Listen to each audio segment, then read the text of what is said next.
Perfect. Welcome to our council meeting of December 7th, 2022.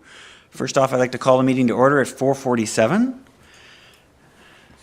And I'll just do a land acknowledgement. As we gather, we would like to acknowledge on behalf of council and our community that we are meeting on the traditional territory of the Algonquin people.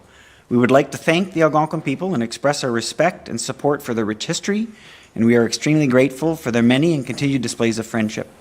We also thank all the generations of people who have taken care of this land for thousands of years.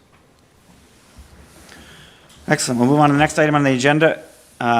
It's designated as a prayer, but if you can indulge me, I'm going to recommend that we have a moment of reflection and silence tonight to recognize Canada's National Day of Remembrance and Action on Violence Against Women. On December 6, 1989, 14 women were murdered at the Polytech, Montreal. 13 others were injured. As community leaders, we must remember those who have experienced gender-based violence and those who have lost to it. It is also up to us to act. Achieving a Canada that's free from gender-based violence requires everyone living in this country to educate themselves and their families and communities on gender-based violence. Center the stories of survivors in our actions and speak up about harmful behaviors. Based on this, I'd like us to stand in a moment of silence to reflect and to mark this event and appreciate our responsibilities as leaders in our community. So, everybody could please stand.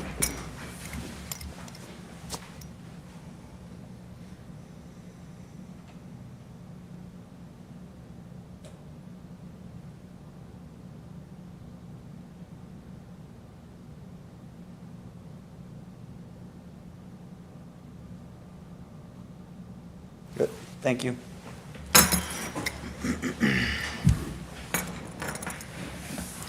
Good. We'll move on to disclosure of interest.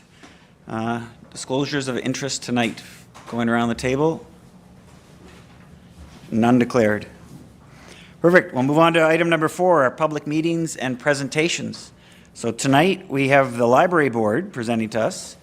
And I'll have them introduce themselves, but just so everybody is aware, we have the board chair, Cindy McAllister, the Treasurer, Monica Lagrada, and our Treasured CEO, Debbie McLaughlin.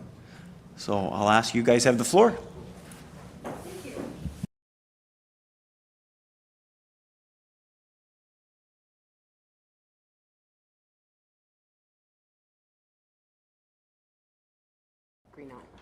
Thank you. You're good to go. Yeah. Okay. Hi, I'm Cindy McAllister, and I'm here as the chair of the Whitewater Region Library Board, and we're just here to make a little presentation to let the new council know what the library's been doing for the last year or so and what we're planning on doing in the next year. And to start with, at the end of 2021, we asked the community to donate their favorite family recipes, and we compiled a cookbook and sold that as a fundraiser. We've done pretty well with it. We had 250 copies and we only have about 14 left. So that was good. The next thing we did was small draws, like Debbie made Valentine crafts for the kids to hand out to them when they came to the library. Things like that we've been doing. We had an Easter raffle.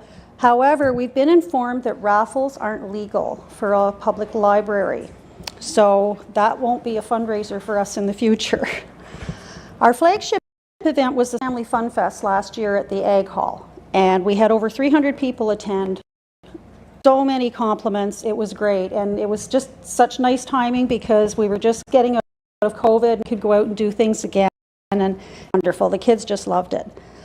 And then this fall we hosted a spaghetti dinner at the Cobden Legion. And, again, lots of compliments, good food. Monica was our chef. It went very well. We've sold discarded furniture from the libraries to try and fundraise, make a little extra money, things that we don't need anymore. And most importantly, we were able to raise our CEO's hours from 3 hours a week to 7 hours a week, which was time she desperately needed to do everything that needed to be done.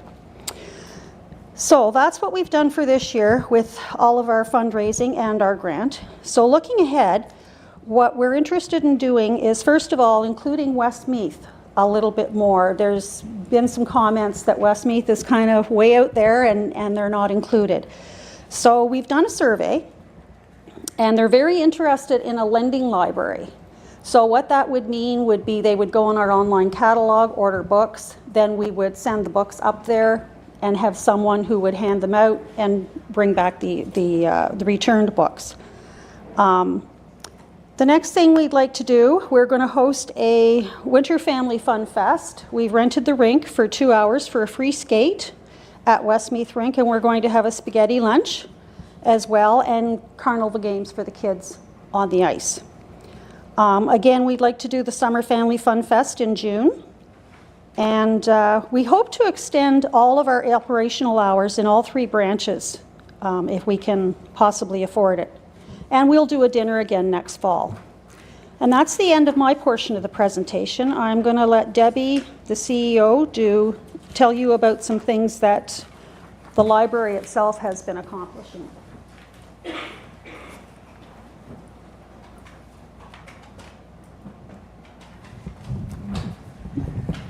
The library itself consists of 3 branches, Beachburg, Cobden, and Foresters Falls, and membership is free to all residents of the region. We offer print materials, we offer DVDs, we offer audiobooks, periodicals. We also have access to interlibrary loans, as well as Overdrive Libby, where people can download and read their materials on their tablets, their phones, computers, everything like that.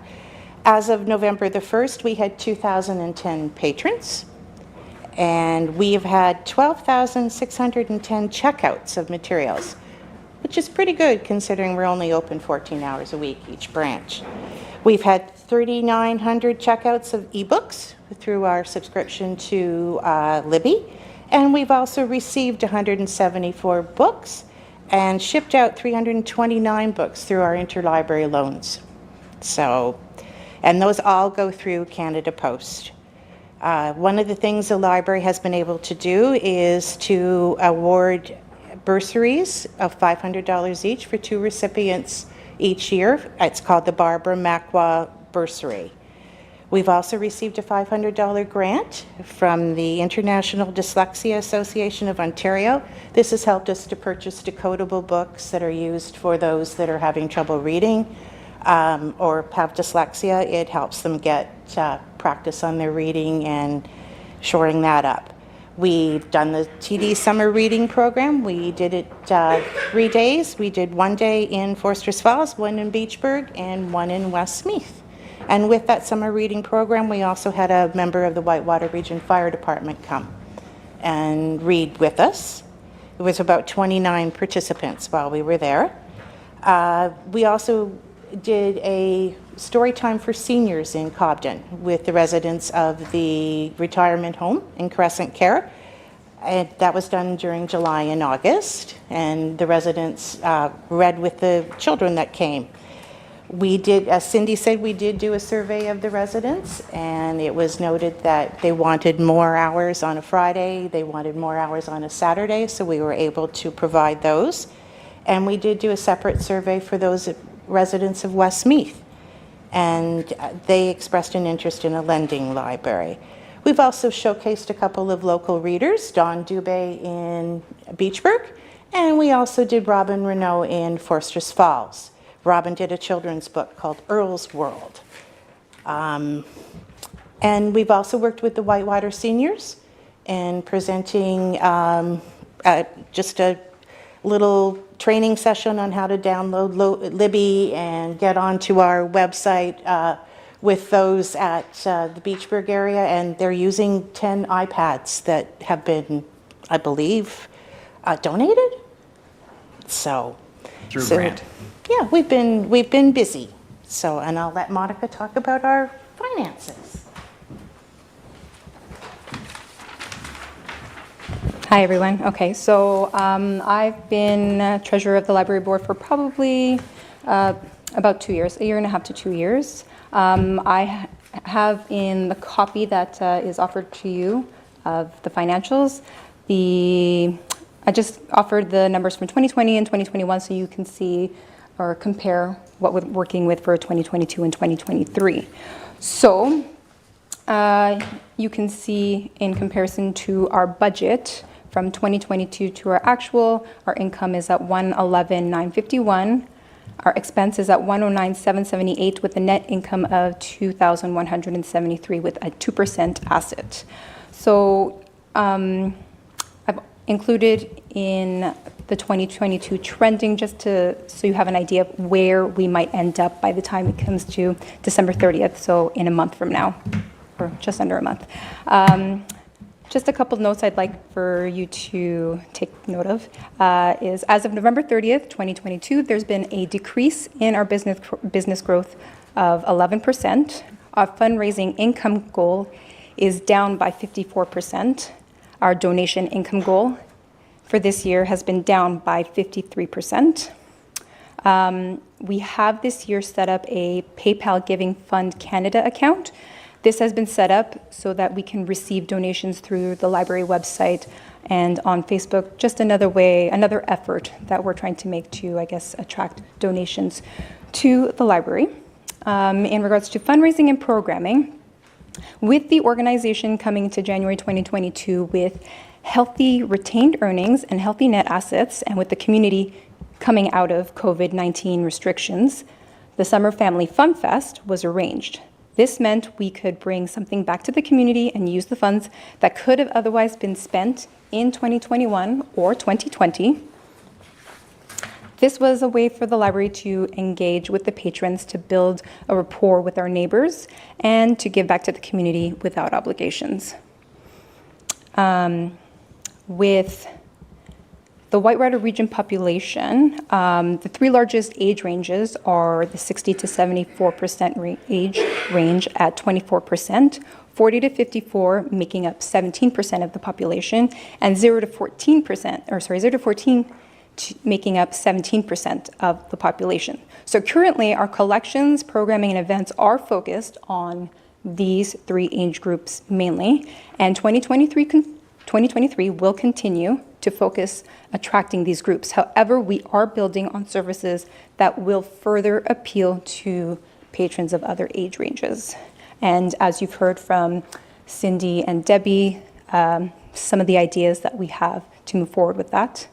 In regards to payroll, so in 2022, we have a budget of $69,350 as of right now, or as of November 30th, we're sitting at $67,827.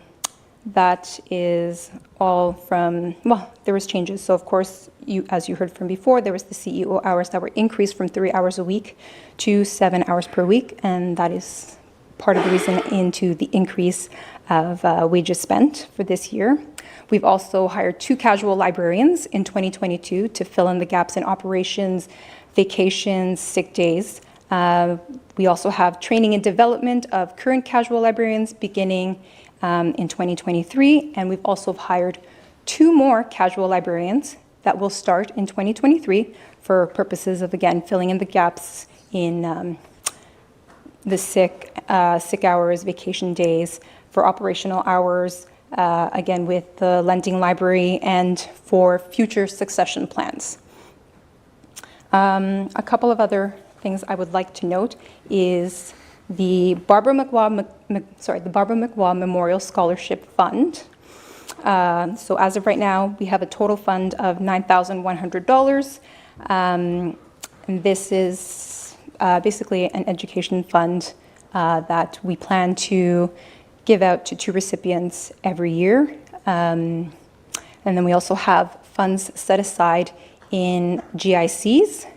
Right now it's sitting at $5,145. This is for future purchases such as updating old computers and printers, adding to our licensing expenses, possible updates to the circulation system, amongst other unforeseen expenses.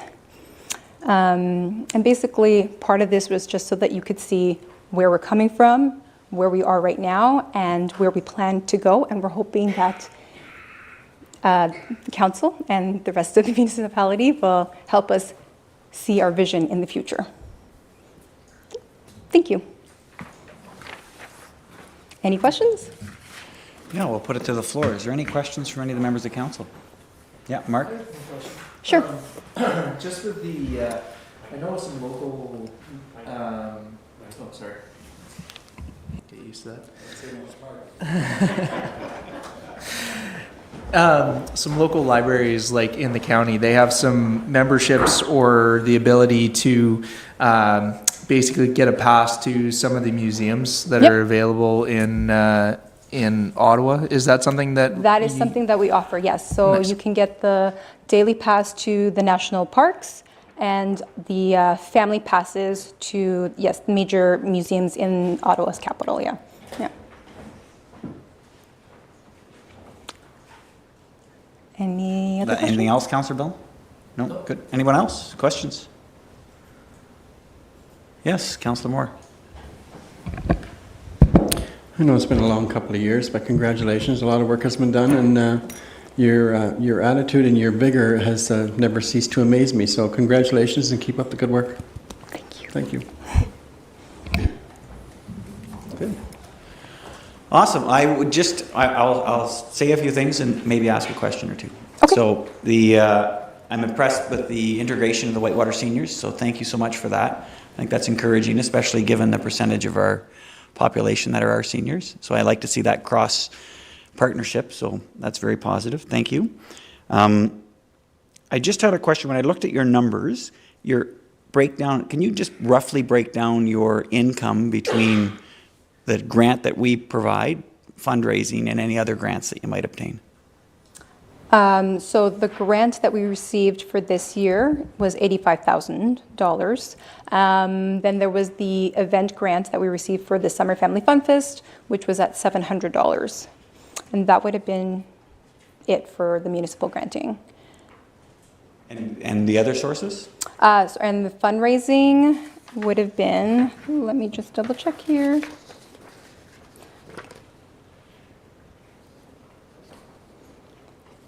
$3,800.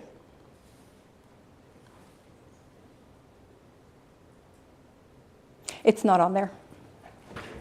Sorry. So it's about call it $110,000 to operate? we're providing just under 90. So the other, For 2020, I know it's a little bit of a different year, but it was 103,442. For 2021, it came out to 125,728, or sorry, what did I just say there? $125,028. Okay, and so for where we're at as of November 30th, we're sitting at 111,951 for income, and then for what we're trending, for income is 111,951. For expenses is 109,778 as of November 30th. But what we're trending to do for 2022, or by December 30th, income 112,600 and expenses 129,917. Can I just add that we do receive a grant from the provincial government?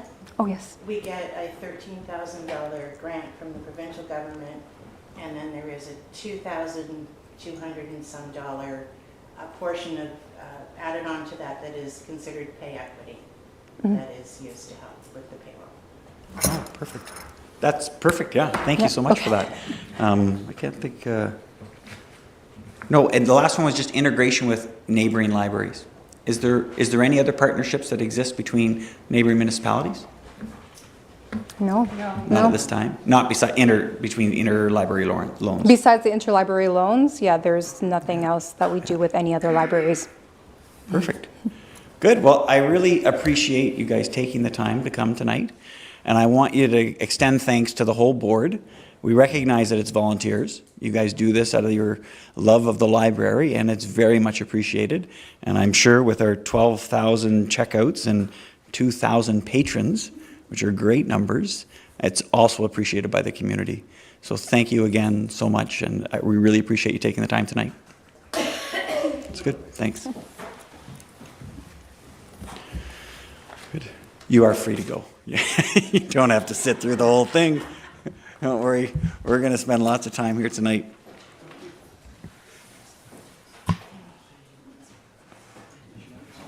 Good. Excellent. Well, now we'll move on to the next item, announcements. We'll start with Councillor Tabbert. No? Councillor Moore? No, I meant to sit down at the kitchen table and write that down today, and I totally forgot, and it's leaving my mind, so sorry, I have nothing. Good. Councillor Trim? Yes, thank you. The seniors a project is going to be having a Christmas luncheon this year on the 19th. But because of the various respiratory diseases going around, it's not going to be in person.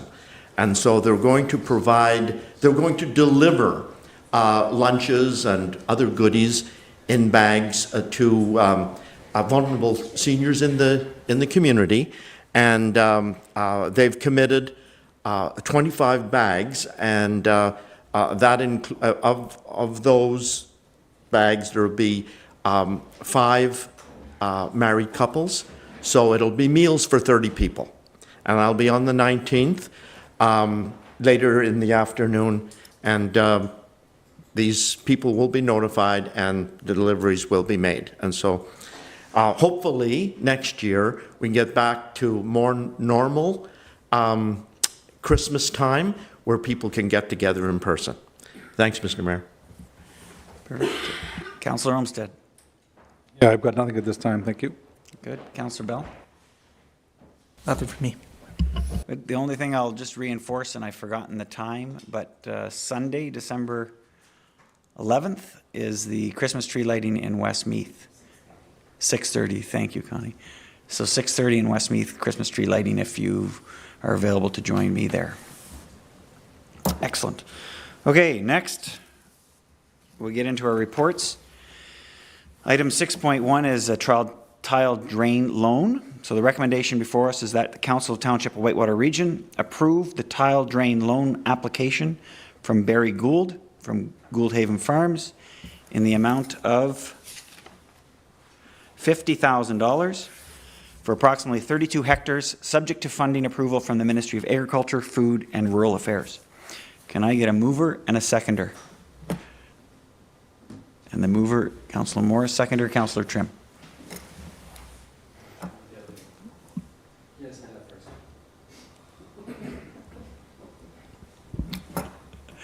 Good. Okay. And I did that wrong, yes. Point taken. Good. Over to staff, please. Okay, thank you, Mr. Mayor. So we received an application from Gould Haven Farms for a tile drain loan. So basically, I think we'll end up, seeing more of these as time progresses, as the interest rate at banks increase. But this company or group or farmers here are looking to tile drain their property. Like the mayor mentioned, 32 hectares. It's the approximate cost or estimated cost to them is about $120,000.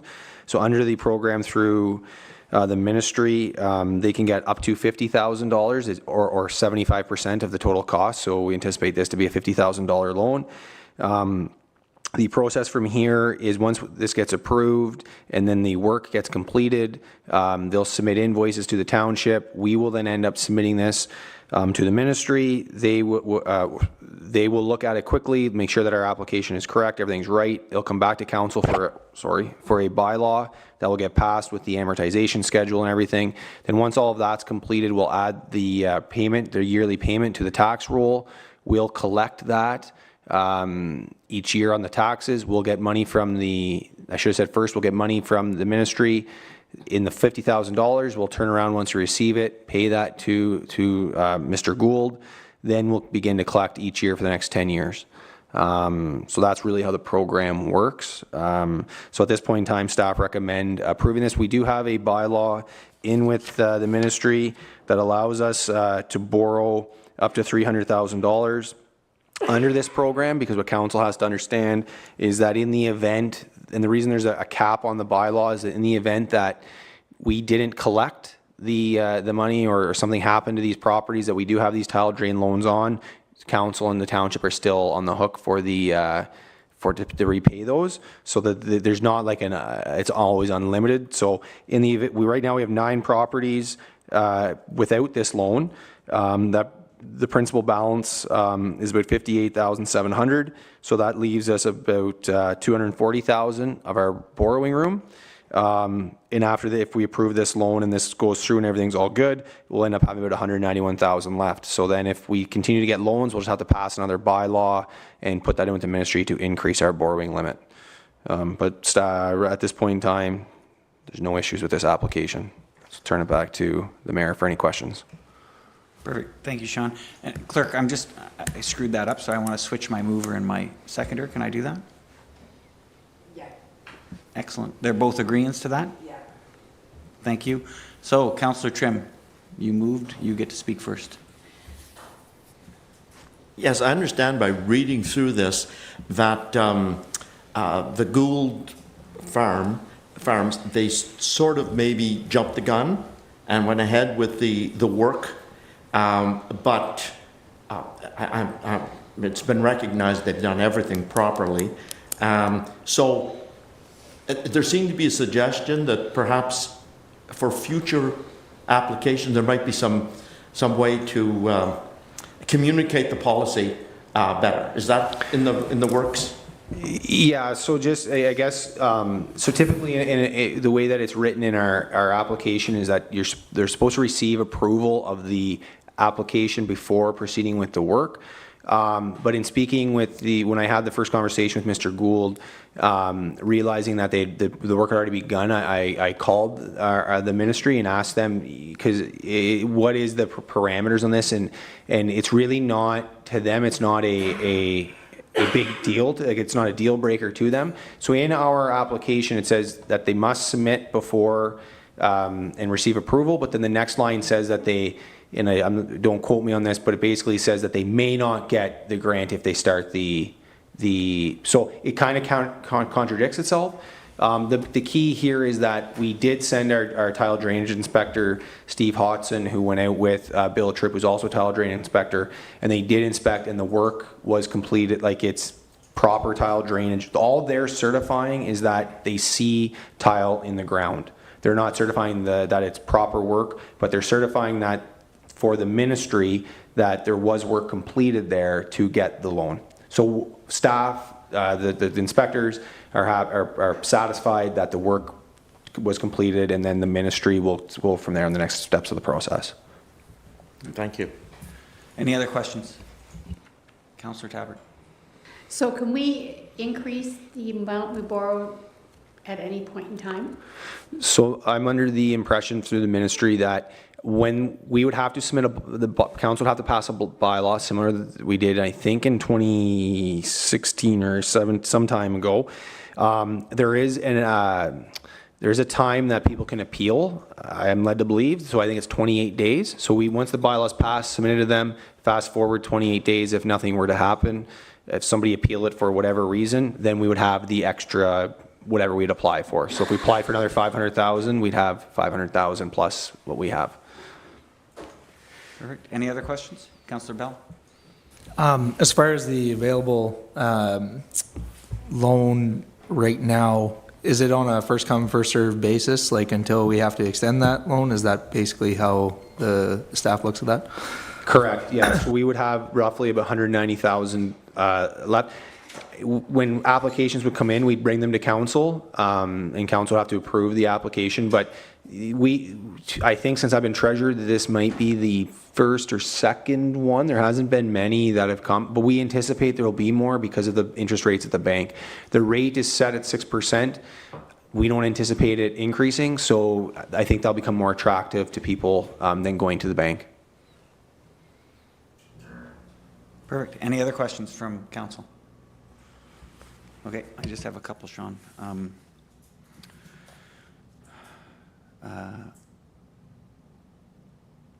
I think that these things overall are a great opportunity to support our egg sector. I would like to try to tie up the language in our policy, just because if someone put it in 2 years ago, could they still apply?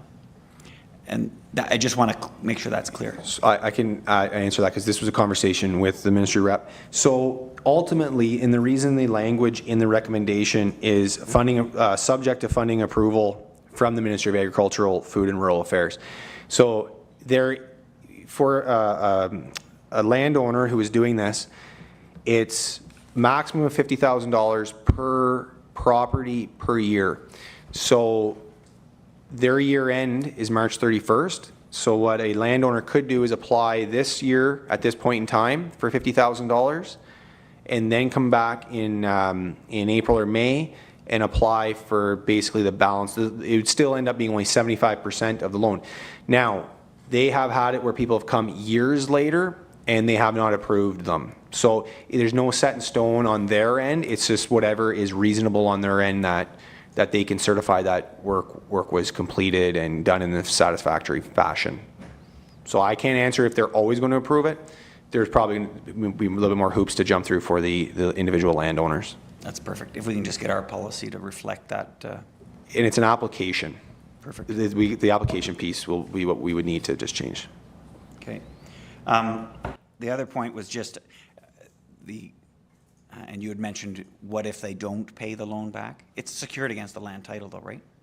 Correct. So from what I understand, it's just like taxes, it's added to the tax roll so that if we always have that opportunity to, and we're not, just for people at home, we're not saying that this is going to happen with any of the lands that are here, but in the event that we could go through the tax sale process and you collect it. Now, the event is though, not all the time, properties don't always sell in the tax sale process. So in that event, if you couldn't sell a property for whatever reason, there's just what the ministry is saying is council will be responsible for the payback of it if no one else will pay it back, basically. So I acknowledge, we have to acknowledge that risk in the bylaw. Perfect. Okay, the last one is just increasing the knowledge in the community about the availability of this process. I mean, the process to apply for it is much less significant than a loan from the bank. The interest rate is very favorable, and again, it supports our egg sector, which we want to support. So I just would like to see if we can have a strategy to push out more communications on this, if possible. Yeah, so I would just say that I also had to call regarding the tile drain loan, so it is pretty popular, I think. So I would say that through the current We might do messaging in January, February, and just add a blurb about tile drain loans and that you have to apply in advance and all that, give a bit of sense of process. So through the current, maybe our website as well, some additional education pieces. Excellent. Last point I'll make is just, this represents a staff effort, right, to support our community. Even though the funds come from the province, it's still time that our staff have to spend and invest in the process. That's worth it, in my opinion, for the community, but something that council needs to acknowledge. So thanks to the staff for their efforts in this one. And I'll just add to that, there is a fee at the next stage that gets, I believe, gets rolled into the loan. It's the $300 fee for that time. So there's some sort of back. Compensation. Yeah, perfect.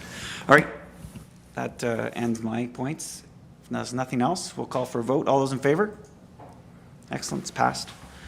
Thank you. We'll move on. Next item is RFP for the Beachburg Water Treatment Plant, Renewal and Optimization Engineering. So the recommendation before us is that the Council of the Township of Whitewater Region approve the award of the RFP 2022-15 Engineering Services for the Beachburg Water Treatment Plant Renewal and Optimization Project to EVB Engineering in the amount of $355,463.96, inclusive of non-refundable HST. I'll ask for a mover and a seconder. This time the mover is Councillor Moore. The seconder, please. Councillor Olmsted. And over to staff.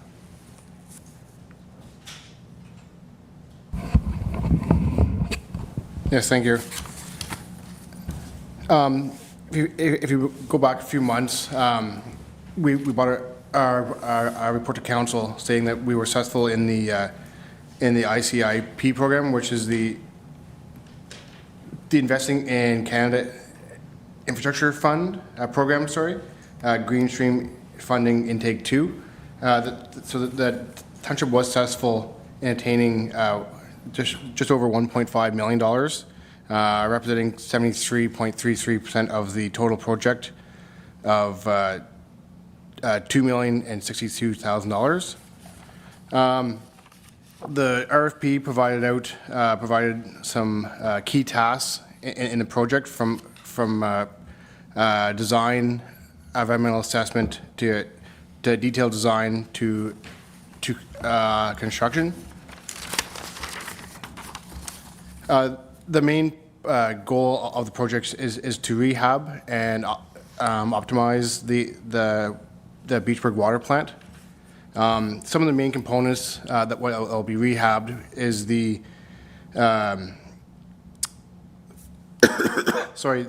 the well itself. There's two wells. One's a dug well and one's a drilled well.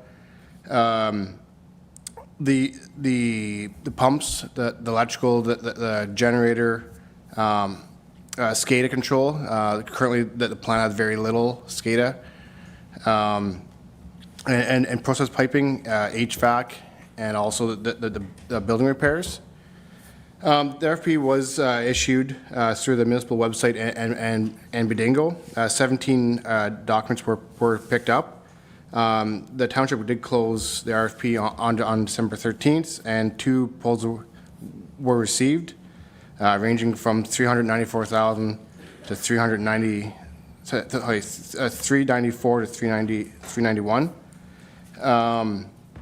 The RFPs were evaluated by myself, Steve Hodson, and the operations manager of Aqua. EVB scored the highest with 91 points out of 100. And just combined their experience between their project manager, project lead, and their contract administrator lead, had the combined experience of 86 years.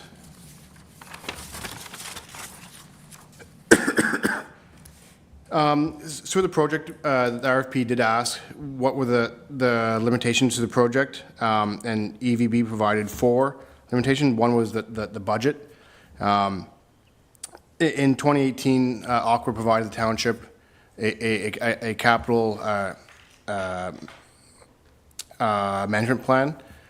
determine the cost, so that the cost that we provided in the application in 2021 was cost based on the 2018 cost, and all you know that the cost has increased since then. During the funding application, staff did provide a contingency to make the cost up, but costs has increased from last year to this year. So that's one thing that's going to be has to be looked at and mitigated through the project. The other ones were electrical upgrades. As you can imagine, the plant has to stay operational. So through the process the project team, which combines of myself, Steve Hodgson, Aqua, and EVB has come up with a process and a staging plan to make sure that the upgrades can be done while providing the plant still operational. Staff is recommending to fund the town's portion of the $2.06 million, which of the total project, with the town's portion is 26.67%, which represents $550,000, be debentured in the 2023 budget. Thank you.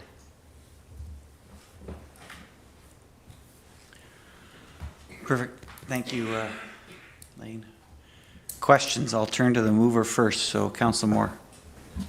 Okay, thank you. Good report. It's nice that it's finally coming to fruition. And just for future reference for us sitting around the table, the last time this equipment was upgraded was between 91 and 94, and it's coming to its life cycle end. And a lot has happened in Walkertons, et cetera, have happened since then. So any of the changes that are making are all in regards to safety of our residents.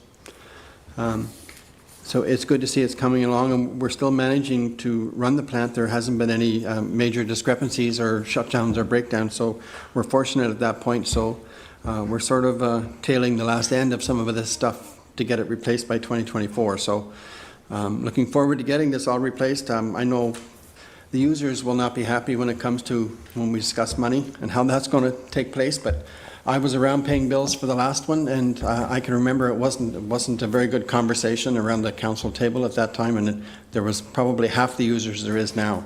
So hopefully we can move ahead with this, and everybody that is a user will understand, and we'll move on from there. So thank you. Good. Seconder, comments from the seconder, Councillor Armstead. Yeah, stole all my thunder. Just to say that I think most people took the course on Monday stating our responsibilities for water. So this is a badly needed investment, and hopefully it's going to last the 40 years that this current one has lasted. Thank you. Good. And any other questions from council? No other questions? I have two. So the first one is just, I'm stuck with the numbers. The motion is approving 355 to award the tender, but the cost sharing is 550. The difference between the 355 and the cost share, what does that encompass? So the project in total is funded through the grant is $2 million, sorry. Mm-hmm. And this portion is only the engineering and the contract administration. So in total, the whole project with construction is estimated to be at $2 million, and this portion right is just the engineering and contract admin, which is $350,000. That portion. Sorry, the first 355,000 of the 2 million. That's correct. Yeah, of which we're only paying the 26%. I understand now. Good. Second question, and Sean, can I get you to zoom up to just a paragraph or two when they talk about limitations? Yeah, back down, right there. So the RFP document requires bidders to provide limitations for the project. When you say limitations, are those areas of risk? That's correct. It is risk of the, to get the project to completion. So one of them was, the big one was budget, then the electrical upgrades, and then, and to get the one risk is the environmental assessment for the dug well. Through the process, the project team has got to determine if the dug well is going to be rehabbed or if it's going to be a new drilled well. So there's some timelines in there that have to be met. Okay.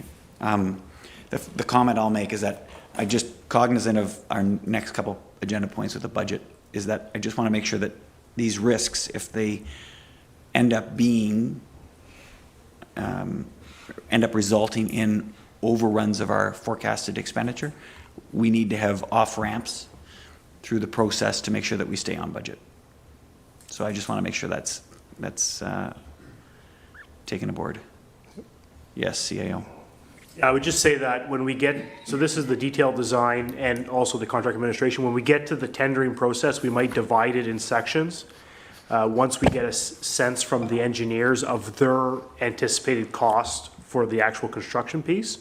So when we divide it in sections, what we could do then is award portions of the tender to meet our projected budget of $2 million. So in the case where, as we get into 2023, the projected budget, because we budgeted in 2021, is maybe 2.4 million, we could scope down the project so to meet our budget lines. Yeah. Perfect. And Lane. Yeah, and add, and there's milestones that the firm has to provide cost estimates, which will help determine the tender product. And then as CIO Burton provided that, and we can put in different points that we can put as provisional as we go to tender to make sure that the cost is on budget. Perfect. Councilor Olmsted loves the word budget. I'm sure you hoisted that aboard.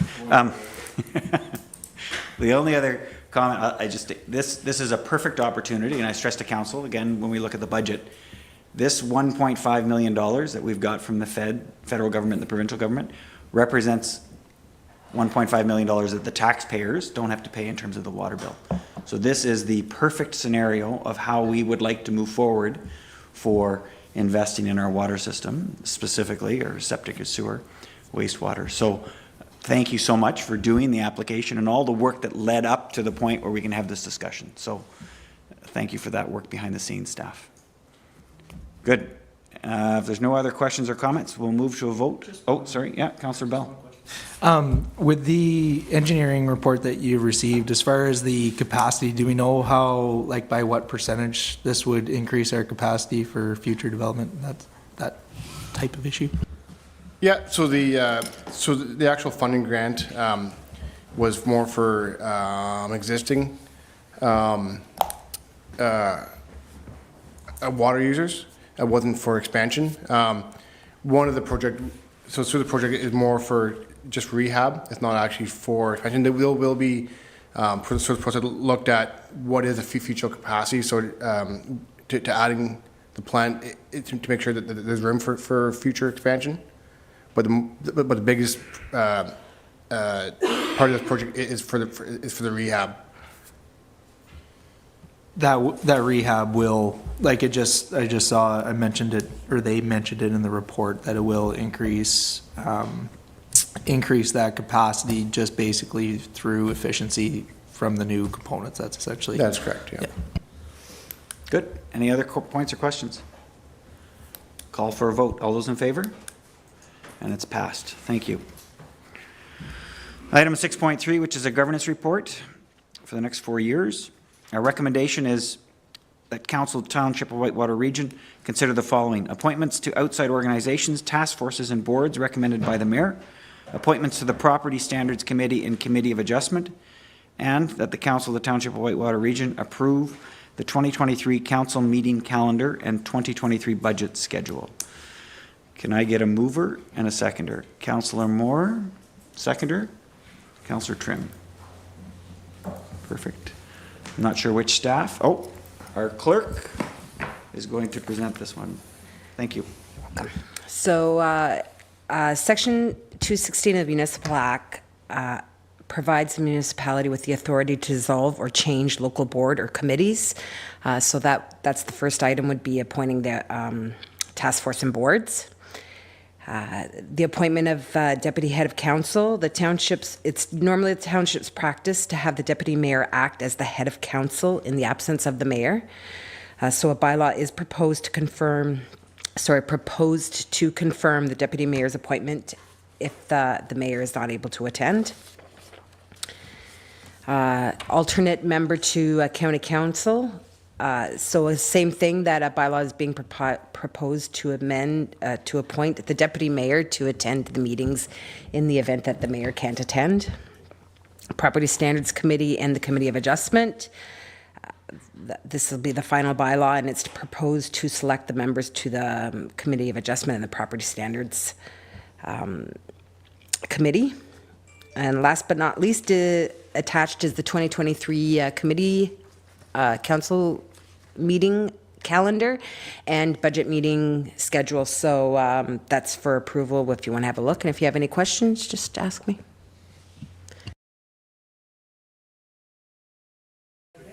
Good. Yes, CAO. Maybe I would just add that, subject to the approval of council of the motion here, we as staff will communicate with other staff, the managers and other staff, of who each member of council is the lead for which department, so that staff are aware that those members of council should be informed of what's going on in that division of the township. We'll also connect with the outside organizations, the local boards, via a letter outlining that this new member of council is their lead. So we'll follow up with the boards and staff as well. Thanks. Perfect. Okay, over to council. Is there any questions or comments for staff on this? Councillor Moore. Yes, sir, you go first. Just for our new residents here, when you see your name on some of these lists of where you may or may not be going to meetings, the door is always open for us to visit anytime there's a meeting, and it's actually for our benefit if you attend some of them, especially if they're discussing budget, or if there is a problem in that facility.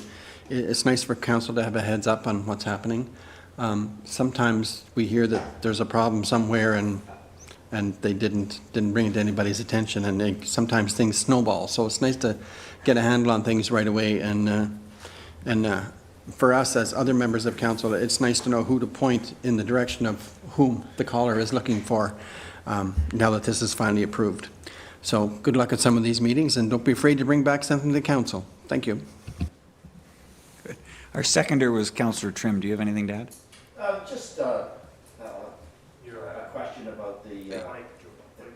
Just a question about thank you, the calendar. I noticed in Cameron's office a big copy of it, and I'm wondering if we could get a big copy when it's finalized. That's correct. Once this is passed, I'll make sure everybody has a big copy of the calendar. Okay, thank you. Excellent, thank you. Anyone else? Okay, we have to switch the one date. Did you want to throw that out? Yeah, so just the January 11th date, we're going to be discussing budget, so just wondering if we could move that to either side, either January 10th or January 12th, if that worked. Sorry, I'm looking at the clerk just to make sure we get the procedure right here. Is that a notice to amend? Yeah, or a motion to amend? So we can just amend, like, we can put on this that, we can just put on, Lane was mentioning the summer break as well. Is there not a summer break on that? Oh, yeah, I missed the summer break. So we can just do it, just amend the calendar as noted, and I'll make sure they get amendments are done. Good. Is there any preference from staff, before I turn to ask council, but is there any preference or anything that we need to be aware of if we switch the date from the 11th to the 10th or the 12th? I would say that some staff have additional education in the evening, so that might affect the preferred date. So let's connect after the meeting and make that alteration.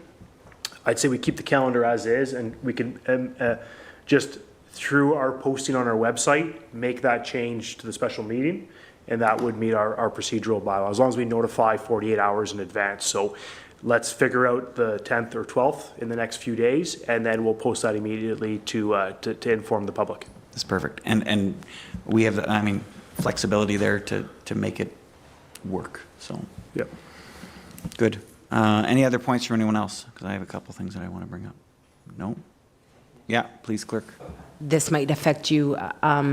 It was brought up that the summer vacation, and I know last year, I want to say that we maybe discussed having July off because that's when county has the month off, but I'm not sure of the county's schedule yet, so that might be something we can bring forward as well. Yeah, CAO's got that schedule.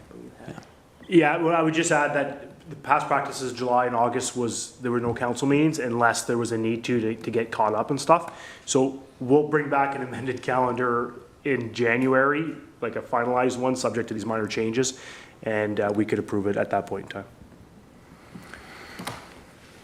Perfect. I'll just, a couple of other issues. The terms of reference, I just asked that they be reviewed and amended for any of the boards or bodies, and just to make sure that we have clear expectations for council members attending.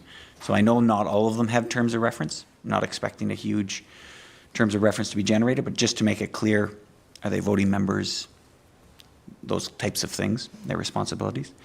I would like to schedule a twice a year back brief or a presentation to council, a delegation on the boards and committees that they've been appointed to, similar to what you saw tonight from the library board. I'm not expecting the councillor necessarily to speak for the whole time. They may introduce the subject, but then they would bring the experts to come and speak and update council on the issues. And that way we can stay a little more appraised as a group of what these boards and committees are doing out in the community. So if that CAO can be scheduled in. Yeah. Certainly we could organize with the councillor leads and determine a best suited date for them to come to council and make a presentation. Thank you. The other thing is just a note about the leads, and I just, to make it clear, the leads and the co-leads are the two individuals. When an agenda item comes before council, I'm hoping that that lead and co-lead would know enough about the subject to be prepared to move and second that issue, have had the pre-discussions with staff to make sure that it is ready to come to council and can be discussed clearly. So for those council members appointed to those different areas, that's the expectation, please. Okay. And as part of our strategic process, I expect that there may be proposals from other members of council for maybe different committees or task forces or different organizations. We'll have that discussion as part of the strategic discussion and then make decisions on which committees or task force meanwhile I want to add to our list to deal with specific issues in the community. So I think we can put that in the parking lot for now. Good. If there's any other comments or questions from anybody? Yes, Councillor Mort? This one, you were mentioning about leads coming to council. That could bog down a council night, so you might want to divvy them up. Yes. Make a list and like have one in March and one in April or something. Maybe after budget is done, it'd be a good time for that. Excellent point. Yeah, we'll just disperse them through the year, twice a year, whatever schedule the clerk and the CAO come up with. Perfect. Any other points or comments? Awesome. We'll call for a vote. All those in favor? And it's passed. Thank you. Good. Item 6.4 is delegations at the 2023 ROMA conference. Recommendation is that Council of the Township of Whitewater Region receive this report for information purposes as it relates to the delegation requests at the Rural Ontario Municipal Association, ROMA, conference to be held in January 22 to 24, 2023. Can I get a mover and a seconder? This one's open. Councillor Tabbert. Seconder, Councillor Olmsted. And CAO, over to you. Yeah, thanks so much. So essentially what we have before you is a list of our delegations to different ministers at the provincial level to whom we filed application to speak to or have a delegation with at ROMA, so the Rural Ontario Municipal Association Conference to be held in the later part of January. So how this works is that on 2 times a year at 2 separate conferences, one being ROMA and the other one being AMO, so the Association of Municipalities of Ontario, the provincial ministries and ministers allow for municipalities to make delegations. So it's 2 opportunities that are within a framework that allows us to file an application or a submission to speak to the ministers. We do have the ability to request meetings with ministers separately from these conferences, but this is a sort of a framework to allow us to do that. We filed applications to 3 ministers, one the Minister of Seniors and Accessibility, primarily highlighting the grant that they've provided us in the last number of years, but also trying to secure additional grants or sustainable funding for the seniors home support and active living, our pilot program, so to move that from a pilot to a permanent program. We filed with the Minister of Infrastructure pertaining to any support for application-based funding. So we see a lot of formula-based funding where the provincial government's given out funding to all the municipalities based on a formula, but they occasionally have application-based where we file an application, it gets reviewed against all of their applications received, and then they issue funding for it. So similar to that grant that for the RFP, the ICIP Green Fund, that's an application-based. We filed an application for $2 million and we were successful. So we're looking to obtain some funding for the rehabilitation of Grant Settlement Road. Grant Settlement Road is a road that has numerous tourism and commercial entities, ranging from our Whitewater sector and other recreational industries as well. So seeking for some support in relation to that. So that road is traveled by visitors from across the province, all of Canada and external markets as well. So we're inviting people to our country, and the road they're driving on is Grant Settlement Road to go whitewater rafting. So we want to make sure that it's in its best shape. And the third one is the Ministry of Natural Resources and Forestry, just trying to highlight that we are trying to establish a working group for funding for the Westmeath boat launch. Understanding that MNRF are not the sole providers within this funding mechanism, if you will. So DFO, so the Department of Fisheries and Oceans at the federal level, is also sort of an organization that we need to engage with for funding opportunities for the purposes of rehabilitating the Westmeath boat launch. So we're trying to engage with one party to get a sense of approvals and funding opportunities, and then try to create a sort of a 3-party or more to support the rehabilitation of the boat launch. So we're hopeful that the 3 delegation requests will be accepted. We're still waiting to hear from the Ministry of Municipal Affairs and Housing. They're the ones who organize and schedule the delegations. The last note would be that we will communicate our applications to the Honourable John Yakubuski, our local member of provincial parliament, and with hopes that he could schedule his time at the conference to attend these delegations with us. So that certainly lends a good support to demonstrate that we have our MPP there supporting our initiatives as well. So next steps is to wait to hear confirmation, but also to connect with John's office as well. Thanks. All right, thank you, CAO. I'll turn it over to the mover first. Any questions from Councillor Tabbert? Grant Settlement Road, are we widening that road as well? Until we receive funding, I can't speak to whether or not the road would be redesigned to have a wider road base, but certainly as part of a detailed design exercise, we would look at the road base, the traveled portion, to see if there's a need to widen it. So at this stage, I don't have the answer to that, but if we are moving forward with the rehabilitation, we would look at that as a consideration. Good. Seconder was Councillor Olmsted. Yeah, thanks for the great report. Just my overall comment would be, I would really encourage new council members to get into some of these conferences early on and see what goes on in them. You can make a lot of great connections, both with ministers and their staff. as well as neighboring municipalities. A lot of our neighbors go there as well, so you can connect with other council members and you can bounce things off them. But it's a great opportunity to kind of dive in and learn. For the first year or two, I'd really suggest trying to attend as many as you can.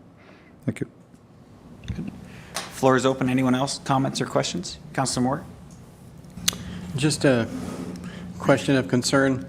I know you were talking about the Westmeath Boat Launch, but we don't want to lose sight of the La Passe Boat Launch either. There's still work has to be done there, but that probably could be covered under Lane's budget, or I don't know how that would work, but it's not as extensive as what we're requiring to do at Westmeath. Good, noted, thanks. Good. Any other comments or questions? Yeah, Councillor Bell. The delegations that we request are generally, they're based on needs in the community, right? And generally for grants available, so we're looking for money, speaking to the right people to try to get that money. Where do we, as councillors, fit in trying to find these grants, or do they get sent to the staff individually, or is there a pool of grants available for municipalities that we can kind of have a browse over and see what's available? Yeah, so I would say generally grants, when there's new grants that are available, they're communicated either through the mayor, the clerk, or the CAO. Certainly when they get onto our desks, we examine whether or not we're eligible. If we are, I would say in most cases, we're applying for a grant. The project to which we apply for, usually there's a recommendation from staff that comes to council saying there's a grant available. We're looking to apply for it. We're going to go with this project. Are you guys acceptable to that? The key thing to note with these grants is that in some cases they come forward, and in some cases we don't have the resources to implement it. So we get grants to the tune of $2 million. Well, that takes up a lot of time for certain staff to manage that project. But certainly as they come available, we're informed of it and we apply for as many as we can within our resources, if you will. Does that kind of answer the question, if you will? Yeah, that answers it mostly. So is there opportunity moving forward, maybe not immediately, but for, like, is it a full-time position almost, looking at these grants and applying for them and bringing them forward, or a part-time position within Whitewater to try to access as much money that we can through the province through federal funding? Is that? I would say that it'd be a two-pronged component. So somebody to support in the applications, but also somebody to support in their implementation. So certainly we try to do as much as we can within our resources, but if we want to position ourselves where we are maximizing our applications to the province for these funding opportunities, certainly additional resources would help that, whether it's a full-time or a part-time piece. So I think that would lend itself well with sort of just our asset management, and you're going to hear this term a lot in the next probably 3 or 4 months as we get into our strategic planning exercise. But we have these $80 million worth of assets. The conditions vary throughout our facilities, our roads, and all the different assets. We need to get a full sense of how are we sustainably going to support these assets, and the staff that we have on hand probably have the expertise to assess it, but the time to do it is just not there. So looking at grants, looking at implementing grants, looking at implementing capital projects and the asset management piece as a whole would probably would probably encompass a full-time position, if you will. And is that mostly administrative? Like, would that mostly be an administrative role just to deal with that application, as opposed to, like you say, for the implementation, but does it take the expertise in that field for that implementation, or is it mostly administrative support for the individuals that are currently on staff to implement that? I would say that there probably is some skill sets that are needed and education to manage RFPs and tenders. So it would be nice if we had a pool of funds to support, for example, our facilities. So while some staff have the expertise, if we had an asset management coordinator, funding coordinator, capital coordinator, they could manage the contractors and all that and decide and prioritize the work, which we'd present to council through the budget. But I think it's probably not as much administrative, but I think it's more of a higher level position that has some skills associated with it. Good. Yeah, an excellent question. Sorry, I'll just comment. It's going to be part of our discussion when we get into strategic plan, for sure. And the other point is just about other grants. There are other grants out there, especially for you in the recreation lead. Farm Credit Canada, Hydro One. It's really trying to make sure that the community groups we facilitate them gaining access to those. But in a lot of cases, they have to be the ones to apply. But the provincial, the federal ones, they will flow through our staff to us. Make sense? Good. Councillor Trim. Yes, and I also understand, if I understand correctly, that many, if not all of these grants require a contribution from the municipality. And so if you get a grant for $2 million and we need to contribute another 30% of that, it ends up that we can't accept some grants because we just don't have enough of our own money to make up the amount for the full project. Yeah, I would say certainly that when you consider these granting applications, yeah, that's certainly a consideration, is that in most cases the municipality has a contribution to it. I would say that when we're looking at sort of water or wastewater granting opportunities, generally those capital works are already forecasted. So for example, if we take the Beachburg water treatment plant, the replacement of that infrastructure was already to be scheduled in the next maybe short term. So this opportunity to get $1.5 million will offset the cost that would naturally go to the users if we never received it. So I think when they come in, it's a matter of determining whether or not we have the financial means to support a project, and maybe we scope the application accordingly. So maybe we don't go for the $500,000 to or $2 million to reinstate the berm here at the Cobden Marsh. We go for a smaller project and we scope it out over a number of years. So certainly that's a consideration, yes. Yeah, and it's a great point, Councillor Trim. When we apply for a grant, not only do we have to worry about the staff time to do the application, the staff time to manage it, the money to pay for it, but all those assets come to us and somebody's got to pay to maintain them once they're in. So you'll also have to have the future operating costs cornered on that. And all of those factors are part of that decision when it comes to council. And I think we want to instill that as part of our decision-making process when it comes, not just for grants, but for all of our. So you'll see that in strategic planning. It's good. Any other points, comments, or questions? Awesome. Thank you. We'll call for a vote. All those in favor? Passed. Thank you. We're good to carry on. Does anybody need a break? Yeah. So how do I call for a recess, clerk? Okay, so I call for a recess at 5:57. We'll take 10 minutes. Thank you.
Excellent. Call the meeting back to order at 6:07. And we will continue where we left off at item 6.5, the 2023 budget direction. So the recommendation before us is that the Council of the Township of Whitewater Region approve the approach and timetable of the 2023 budget. I look for a mover and a seconder. So the mover, Councillor Armstead, seconder, Councillor Bell. And we'll turn it over to the treasurer. Thank you, Mr. Mayor. At this point, I'm going to actually ask that the clerk play out a 3 to 4, that Sean over there will play a 3 to 4 minute video that just kind of explains the budgeting process.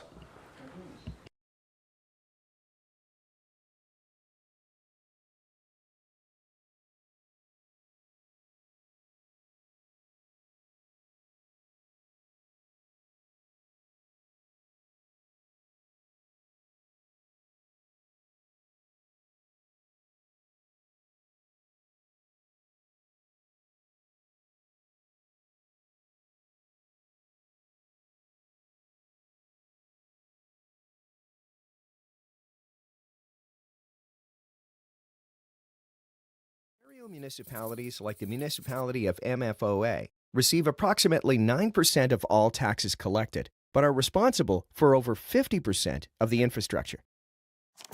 Let's start by looking at what the word budget means. Well, simply put, it's a planned, itemized summary of money that is coming into the municipality and how that money is spent for a specific period of time. It's very important to note that provincial government legislation in Ontario states money coming in equals money going out, also known as revenue equals expenditures or a balanced budget. The municipality of MFOA provides more than 60 services to the citizens of the municipality, so municipal council and administration always have to make difficult decisions to ensure this balancing takes place. There are two main components of the budget when looking at the money going out side of the scale. Operating pays for all the day-to-day activities of the corporation. This includes items such as salaries and wages, utilities, supplies, fuel, and insurance, just to name a few. The capital budget pays for all the new big investments or the rehabilitation of current assets under the municipality's control. So let's focus on how the municipality collects to pay for all these services. For every dollar that comes into the municipality, 64 cents comes from property taxes, 21 cents from grants and subsidies, and 15 cents from user fees and other sources. So, now we've learned what a budget is, how municipalities collect money, and how they spend it. Now let's take a look at how these pieces work together. Money comes in through property taxes, grants and subsidies, and user fees. The money collected is required for both the operating and capital budget. We've already talked about the operating budget, including day-to-day expenses, but it also includes money for funding capital budgets. The capital budget pays for all the new big investments or the rehabilitation of current assets under the municipality's control. This connection is made through three methods. The capital levy method reflects a pay-as-you-go approach. The reserve fund method, which reflects a planned save now, acquire, or use later approach, and the debt payment approach. Okay, so let's recap. 1. A budget is a plan for money coming in and money going out. There are two building blocks to the municipality's budget: operating and capital. 2. The operating budget is like you're paying your house bills to keep the lights on. Just like in a normal household, our bills go up with inflation. 3. The capital budget is like your major outlays: vehicles, house, renovations, etc. 4. Money comes in from three sources: property tax levy, user fees, and grants and subsidies. 5. Money coming in is used to deliver over 60 services to municipality residents. 6. Municipal council and administration, with the input of the public, decide how to best balance the municipal budget guided by provincial legislation. And that is how your municipality develops its budget. So I guess our work here is done. The Kona will have you cheering during the season. So I just like to thank the people at MFOA for putting that together. MFOA is the Municipal Finance Officers Association. It's a group that the municipality belongs to. We have a membership with them, and they're treasurer folks, so we get along well, and they're a resource that I use quite a bit. So those videos have existed. There's a few of them. There's a few different ones. One on asset management planning, similar. Will show. I think there's another later on in time. There's a few others that we'll probably show and use. I think they represent a pretty good way to high level understand what exactly we're trying to do. So anyway, with that, I'll move on. So really every year around this time, or typically in a non-election year, we would have started this probably in September, October-ish. We come to just staff work to try to understand what pressures that we will be facing in the following calendar year. We come to get council direction, and then we go back and we work and we come together. We come back later on in the process with more of a complete line by line, if you will, presentation to council. But being a budget year, an election year, we're a little bit delayed because, of course, you find folks had to get sworn in and go through some orientation, et cetera. So we're looking at likelihood, if everything goes well, we plan to have the budget passed sometime in early February. So as I move through this report, I'll note that when we speak about a 1%, right now we're talking about the tax levy and not the tax rate. So we're going to talk about the tax levy for this whole process, and then come back in May or June or July and talk about the actual tax rate. So I know a buzzword that people like to use is the tax rate, but that comes later. And that has a bunch of other different factors such as assessment and tax ratios and stuff like that. But this is the levy, and the levy is the amount of dollars that the municipality is going to generate through taxes. So staff have identified some pressures that must be considered throughout the budget. So CPI, Consumer Price Index. This is an indicator of changes in consumer prices. So Statistics Canada puts this together. They like to call it a basket of goods. So they have people working that they try to find trends in if you were to buy a typical basket of goods, and they have parameters on what that is. How has that price changed over time? At the time of writing this, the CPI marker in Canada was 6.9%, and in Ontario was 6.5%. So the township, yes, is a corporation, but it is a consumer of goods and services. So inflationary measures or inflationary impacts must be considered in prudent budgeting. Federal and provincial funding. So we discussed earlier, obviously we rely on grants as well, and in the video they talked about grants. One of the main operating, or the main operating funding that we receive from the province of Ontario is called the Ontario Municipal Partnership Fund, and you'll hear it, and I will do my best to not use acronyms, especially for the next little while. I don't like acronyms, but it's called the OMF. So our 2023 allocation is now confirmed, and it's $1,161,400. This is very similar to our 2022's allotment, but it represents about $323 per household. And that funding is for you. Looking at that funding, it's a non-conditioned operating funding, so it doesn't have to be put towards capital or anything into that nature, like some grants which I'm about to speak to.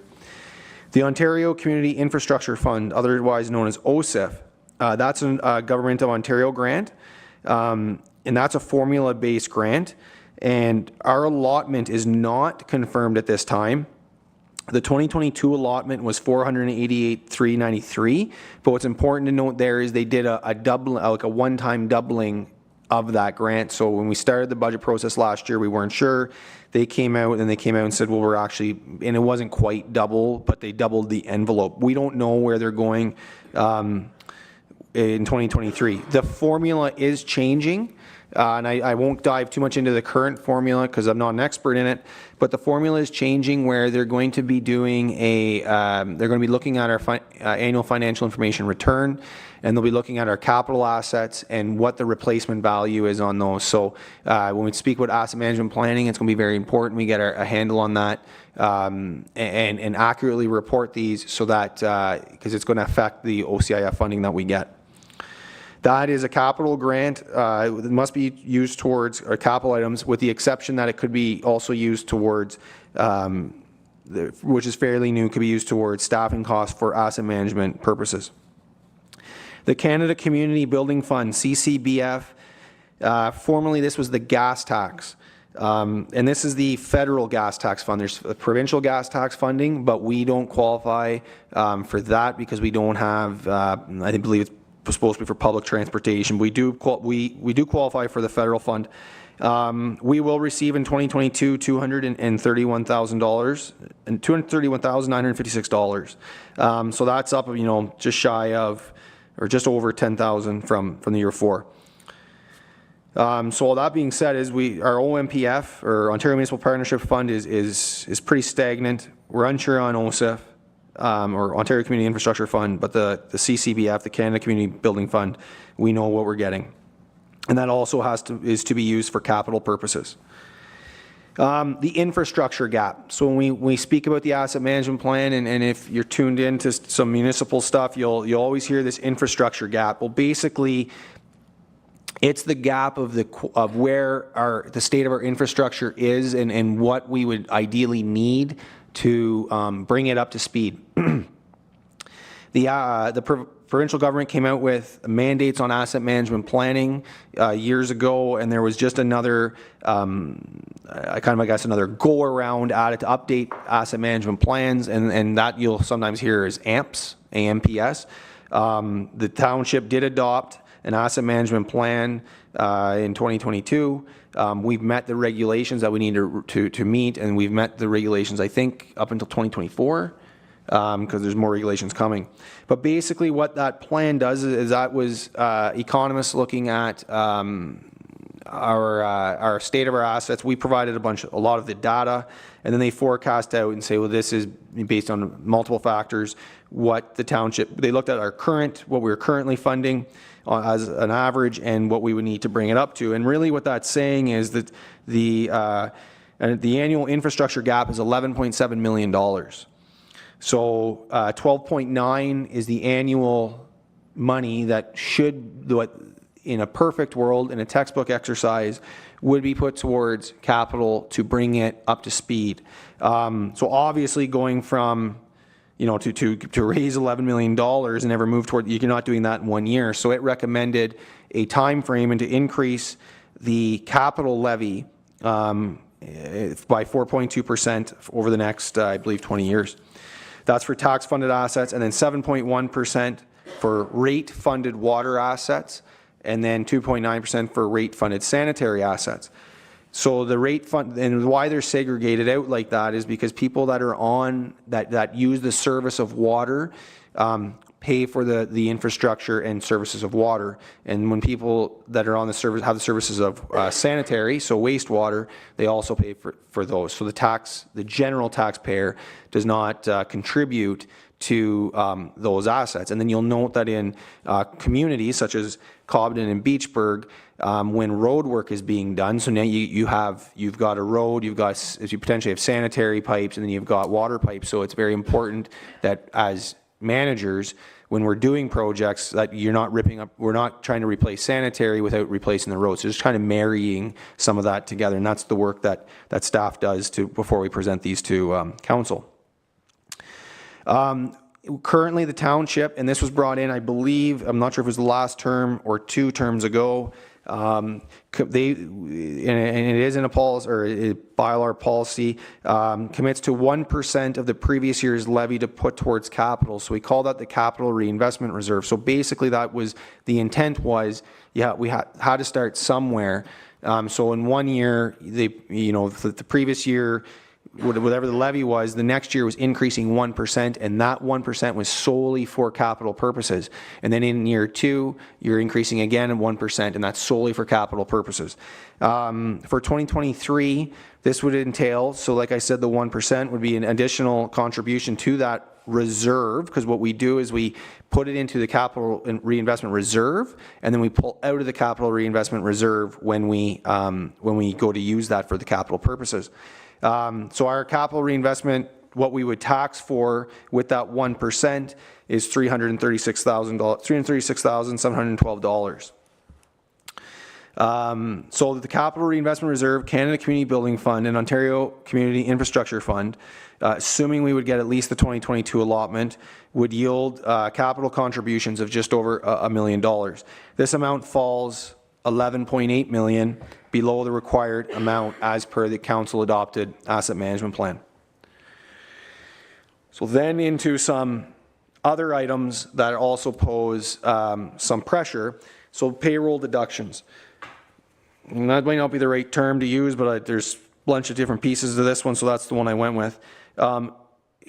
Being an OMERS, so that's the Ontario Municipal Employees Retirement System, so the township is an OMERS employer, meaning that the staff contribute to the OMERS pension plan, and the township matches that contribution. Starting in 2023, it is mandatory that we offer non-full-time employees the option to enroll in the OMERS plan.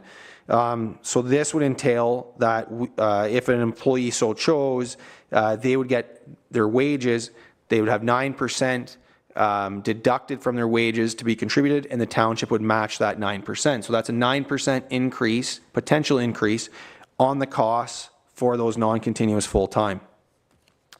The Canada Pension Plan and the Employment Insurance, so CPP and EI, and Worker Safety and Insurance Board premiums have seen slight increases.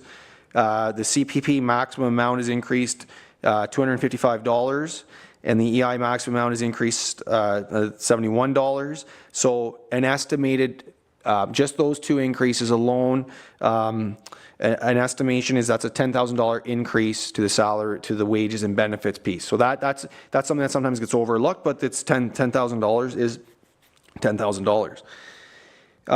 Municipal insurance, in the 2023 renewal at the time of writing had not been received. I had estimated a 5% increase in insurance premiums since the time of writing, so just this week we did receive our renewal, and it is a 5% increase, so that's another 10,000 change. The main driver on that increase seems to be the increase in the cyber insurance piece. And global trends in municipal insurance. Municipal insurance is, and don't pretend I'm an expert on this at all, but there's not very many providers of municipal insurance. There's from led to believe there's about 3 to 4, and depending on who your broker is, you're in that stream, and all over they're seeing increases. So I really want to make this important, is that details of this report are supported by documents such as the water wastewater rate study conducted by Watson, which was adopted by council, and the strategic asset management plan, which was conducted by Public Sector Digest and was adopted by council. So these are reports that experts in these fields analyzed the data, they came back, they provided financial plans, they provided recommendations on increases over time, and me as the treasurer, I'm taking those numbers and presenting them to you at this time of the budget process to make you aware of what these adopted plans are calling for. So the financial implications of high level of what I've presented. So if ballpark estimate is about a 5% operating levy increase. There'd be a 4.2% general capital levy increase, and that's per the asset management plan. So those two alone are 9.2% levy increase. A 9.3 water rate increase. Now what I want to make noted here is what the actual plan was calling for water was a 19% increase to get us to the spot where we need to be in that projected plan. But I, in my 9.3, have smoothed it. I've taken the end of the financial plan, which is in 2029, and what the ratepayer was paying in 2022.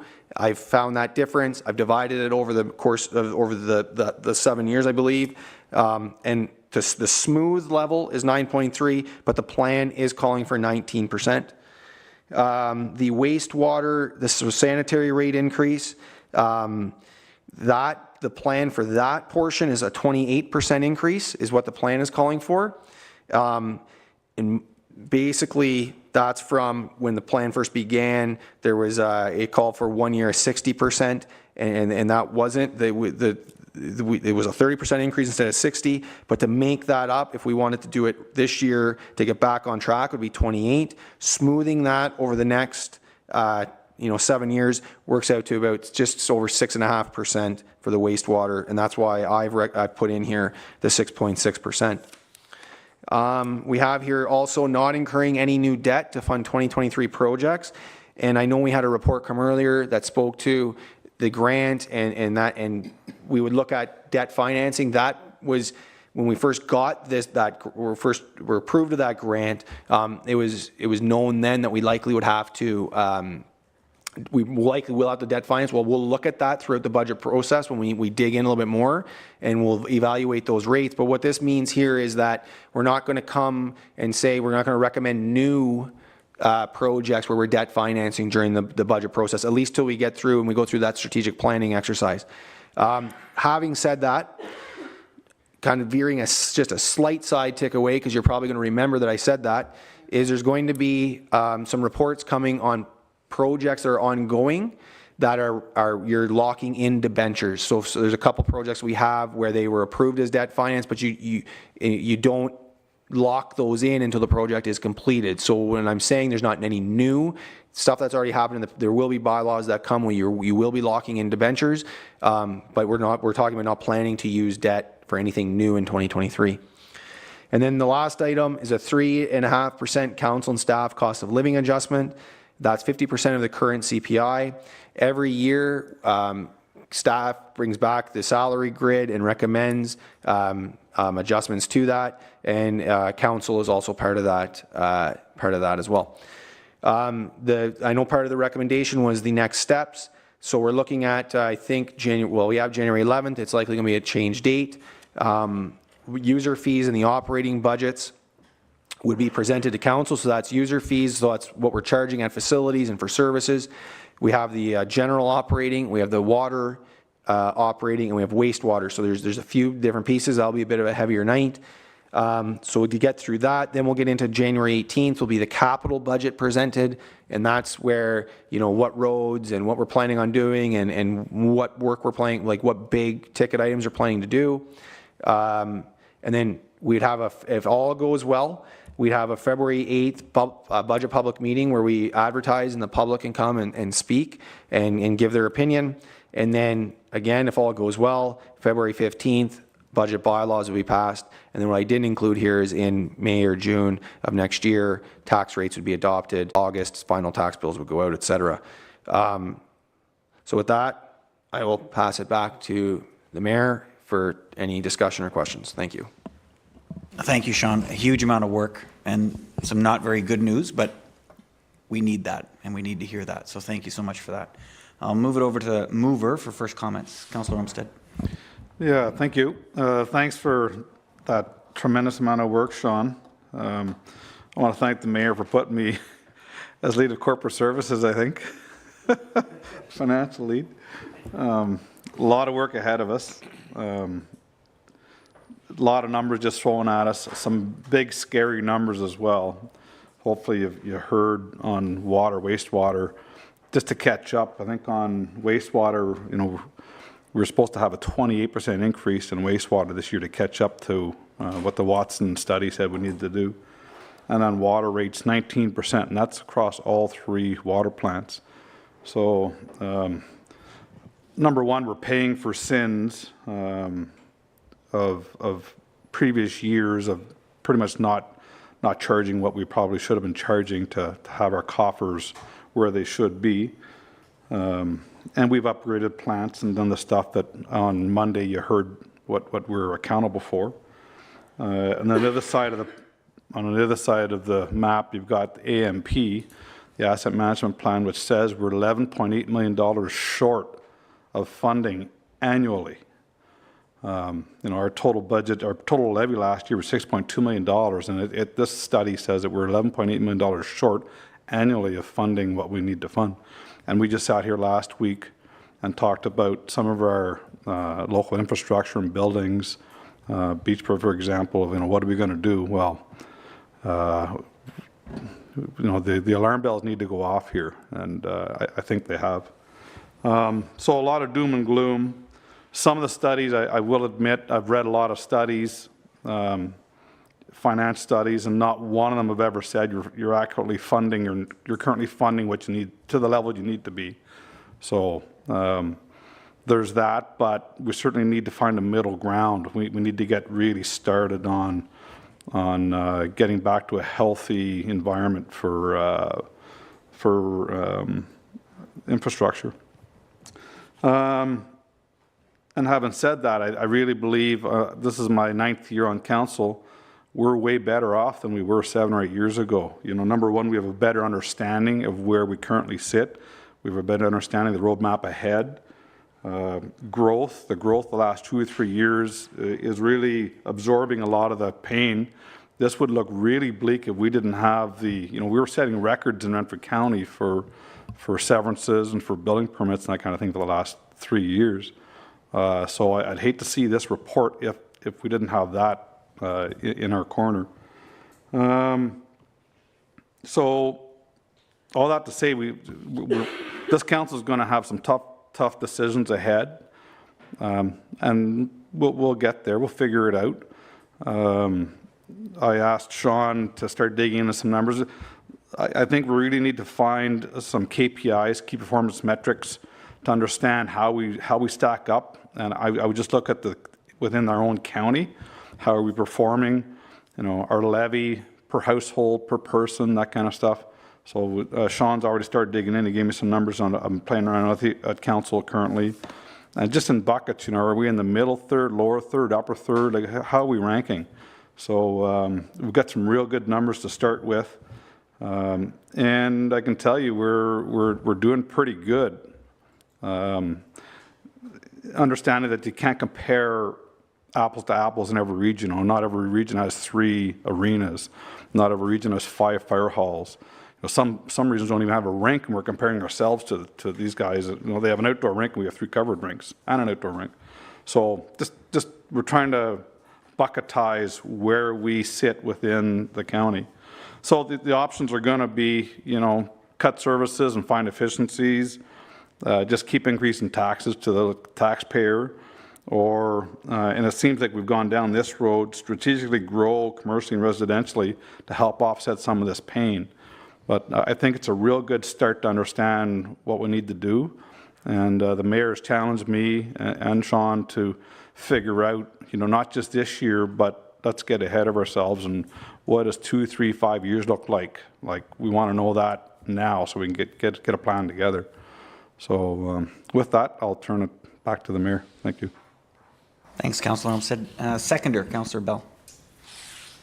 Yeah, just a couple of points of clarification, and I think Chris just maybe clarified one, but that 11.8 million, that annual infrastructure gap, that's the annual per year gap that we have in our asset management plan as far as providing the upkeep for all of our assets for what we take in right now. That's an annual number. Yeah, that's the gap that Public Sector Digest identified. Okay. With the data that they had. Okay.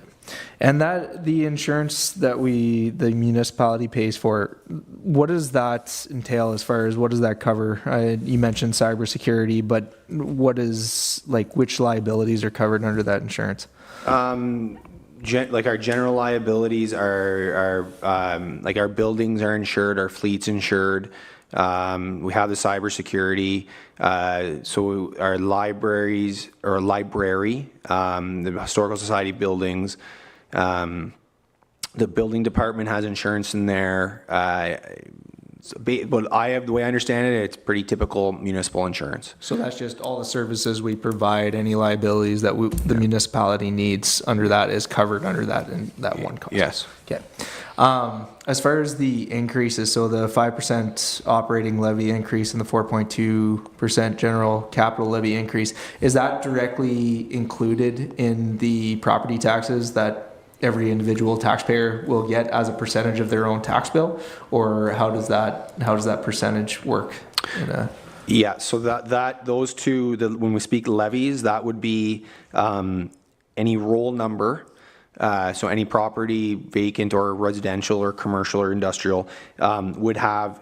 That's not necessarily they're going to have a 4.2% increase. Like it will vary on assessment, but the amount of money we're going to collect from the taxpayer as a whole would increase by that. So it's not each individual is 4.25%, but yeah, okay, understood. And then the one last one, so as you mentioned, like the CPI is up, whatever, 6.5, 6.9%. Everybody's paying more for groceries and gas and everything else that we pay for on a month-to-month basis. As far as financial assistance for those that like honestly can't afford a 10% increase in water, like a water rate increase or a 6.5% sanitary rate increase, is there any financial assistance that not the municipality provides, but information that can be given out to residents for programs that are available under the province and through the federal government? Is that something that the municipality provides information on or that they have access to? Is that any portion of the conversation at all? Yes, we would reach out to our point in the direction of the county that offer programs.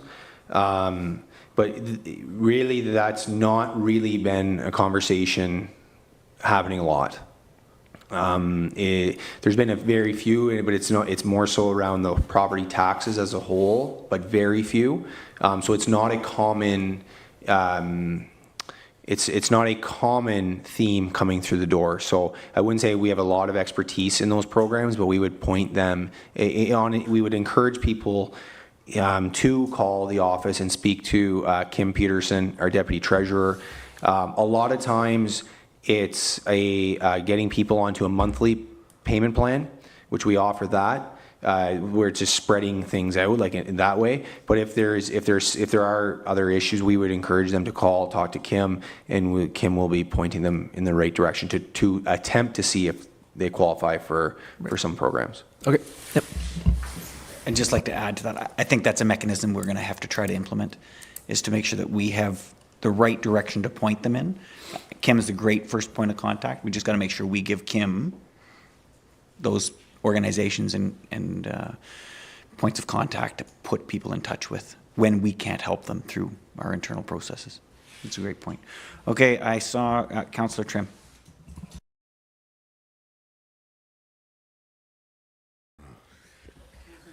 Where are we in the 4-year assessment cycle? I know that COVID interrupted the normal process, but where are we?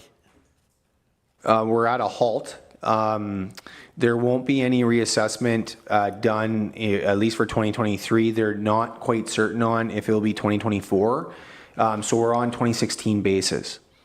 So there was no reassessment. I believe the reassessment was supposed to be 2020 after 2016, but because when COVID came in, they postponed that, and then they have not decided. So nobody really knows at this point, and I think that will be a Ministry of Finance decision, not Ministry of Municipal Affairs and Housing, at least I believe. It'll be a Ministry of Finance, and nobody really seems to know if it's going to be, they go from 2016 to 2020, or if they go from 2016 to 2024, or if they do something in between. So, but I'll note though that just on the because that is a question that comes up often, is the assessment piece. The assessment, unless it's new assessment, brand new assessment, so a vacant lot was turned into a home, the assessment change doesn't do anything for the tax dollar. It just redistributes who pays which tax. So, and that's a lot, we hear that a lot with ratepayers is, well, my assessment's gone up, my assessment goes up. But for the tax dollar piece of what they pay, because the assessment's one part of the variable, and the other one is the tax rate, and the tax rate gets generated by the amount of dollars you actually want to tax for. But it's a great question. I'm not sure when they're going to do the reassessment, but I don't really, unless it's new assessment, it doesn't really factor into how that will play in for the budget piece. But it's a great point. To follow up on that, I know MPAC has offered to come and do a general brief to us, if that's something we could seize on to and get to know our local MPAC rep. I know you're probably scheduling into September now, but good. I saw a hand up over here. Councillor Tabbert? Okay, I'm not a numbers person. I'll be the first to admit this. But, so am I to understand that a resident in Cobden, property owner, will see their taxes increase 28.6%? No. Potentially? No, that you're looking at the sanitary, so that'd be the wastewater. So not taxes, but pardon me? But the 28% is their wastewater in bill. That would be what their increase would be, what the study would be calling for their increase for their wastewater bill, not taxes. So a resident in Cobden would have a wastewater invoice, a water invoice, which come together, and then they'd have a tax invoice. That 20% is the wastewater piece. No, my 28% is adding those all together. Oh, sorry. My apologies. So it wouldn't, if you took those individually and add the percentages up, but they're not weighted the same, right? So your percentage increase in taxes would equate to a different dollar amount than a percentage increase in wastewater. Sorry, I misunderstood the question. 3.5 in the 5, is it? Pardon me? 3.5 that's within the 5. Yes, the 3.5 at the bottom is covered in that 5%. I'm not sure where you're looking at, Councillor Tabbert. Are you looking at the financial implications piece? Yes, staff are recommending 5% levy. Okay. So if you add those together, it comes to 28.6% for a Cobden resident. Yeah, no, so the 3.5% at the bottom is encompassed in the 5% at the top. Okay? So then the tax levy, so if we just stop after 6.6, don't add anything after 6.6, the tax levy would be 9.2%. And that does not equate to the taxes that a resident would pay. That's not necessarily mean that we increase the levy 9.2%, that their taxes will increase 9.2. There's a correlation piece, but that's not it. And then their water rate, we're recommending at 9.3 when the study called for a 19. And then the sanitary, this is where I was getting the 20, I thought you were talking about 28. The sanitary we're recommending is 6.6 when the study called for a 28. So if we're asking for a 9.3% water rate increase, do we know what that amount of money is right now? Yes, I can tell you that. So the 9.3 in water would, if I'm looking at my numbers here correctly, would be $92 an increase, $92 a year. Okay. That's the 9.3. That's not the 19. If it was the 19%, it would be $185 a year. The wastewater increase of 6.5%, or give or take, is a $99 increase per year when the study was calling for a $426 increase. Thank you.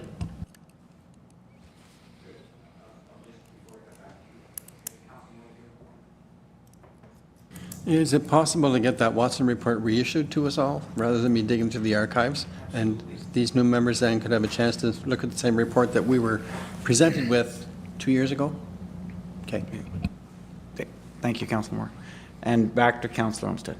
Sorry, and for Councillor Tabbert's, just an opinion. You probably won't understand all of that tonight. That's the next bunch of meetings. We're going to go through line by line, but it's important not to think that, like, so for instance, the 5% operating levy increase you see at the top of the page there, you can't equate that to per household. That's a total levy increase. So let's say last year's budget was $6.2 million. Well, last year was divided by 3,627 households.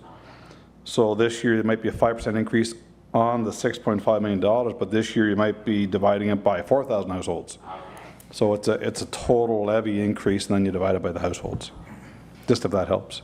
It makes more sense now, yes. Good. We don't have a nice video that helps with that. I thought it was a great video. No, just to describe the difference between a levy, a rate, and Yeah, and I percentage think that's what increase. they came out with. Yeah, no, it's okay, good. Is there any other questions or comments? This is an important one, and I'd rather invest the time now because there's homework to do between now and our next meeting. So, Councillor Moore. Going back to Councillor Olmsted, he said the 3627 households on the paying taxes. Does that include commercial, industry, and empty lots, per se, bush lots? So I'm just going to let the treasurer amplify that comment.